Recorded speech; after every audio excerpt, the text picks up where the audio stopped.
All right, let's settle in for a moment. I want to share a story with you. It's all about finding a little bit of calm in a world that, just never seems to stop. Let's get into it. Okay, let me ask you a question and be honest with yourself. Does your mind ever feel just restless? Like it's a crowded room buzzing with all the things you regret from yesterday, and then this low grade hum of anxiety about what might happen tomorrow? Yeah, if that sounds familiar, you are definitely not alone. And that's exactly where we meet this guy, Marco. He's just 24, but his mind is already a total storm of anxiety. He's constantly bogged down by the past and just frozen by this fear of the future.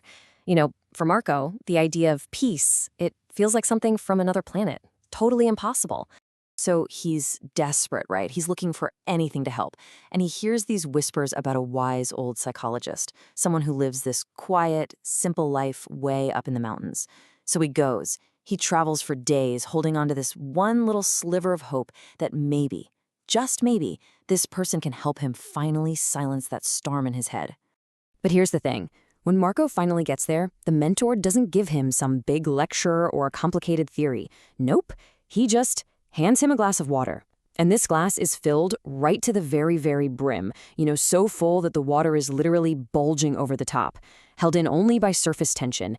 And the challenge? He says, take this, walk through the bustling village, and come back. And don't spill a single drop.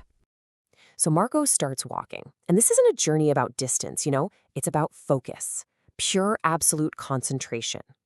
In that moment, his entire world, everything, just shrinks down to that little shimmering surface of water in his hands.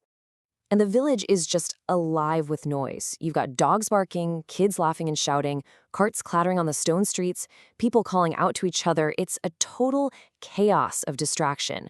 But for Marco, it's like all of that sound is on mute. The whole world just fades away into this blurry background. So after what probably felt like forever, Marco makes it back. He's back at the mentor's quiet place, and the glass is still completely full. He's breathing hard. You can tell it took everything he had, but he's so proud of himself. And the mentor just looks at him, super calm, and asks this one simple question. Tell me, on your walk, what did you see?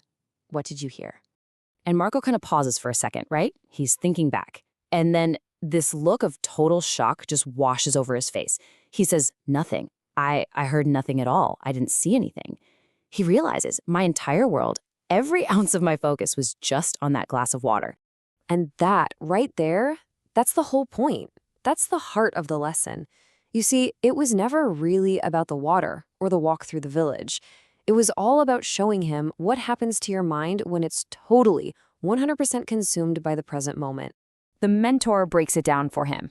Think about it. When your mind is completely full, just like that glass with the right now, there's literally no space left for anything else. All that worry about tomorrow, all the sadness from yesterday, there's just no room for it. It gets crowded out. So peace isn't some destination you have to find, It's not something you have to go out and get. It's actually what's already there. It's what's left over when you clear away all the clutter of the past and the future, and you just exist right here, right now. Okay, so that's a nice story, right? But how do we actually use this? How do we take this simple idea and apply it to our own, complicated, messy lives? What's our glass of water? I mean, the comparison is pretty obvious when you think about it. That chaotic, bustling village, that's our modern life, isn't it? It's the social media scroll, the constant dings from our phones, the deadlines, what everyone expects from us. It's just noise. And the glass of water? Well, that's any single thing you decide to give all your attention to. And it doesn't have to be some huge monumental task. It could be just listening, really listening to a friend. It could be actually tasting your coffee instead of just drinking it. The magic isn't in what you're doing. It's in the decision to be 100% there while you're doing it. And that brings us to the real question, the one that actually matters for you. What is your glass of water today? Not tomorrow, not sometime next week, right now. What's the one thing, big or small, that you can pour all of your focus into so completely that everything else just has to go quiet for a little while? Look, finding that focus, it's not always easy. We all know that. But what Marco's story teaches us is that it's always possible. Till then, stay patient, stay grateful, and keep moving forward in life.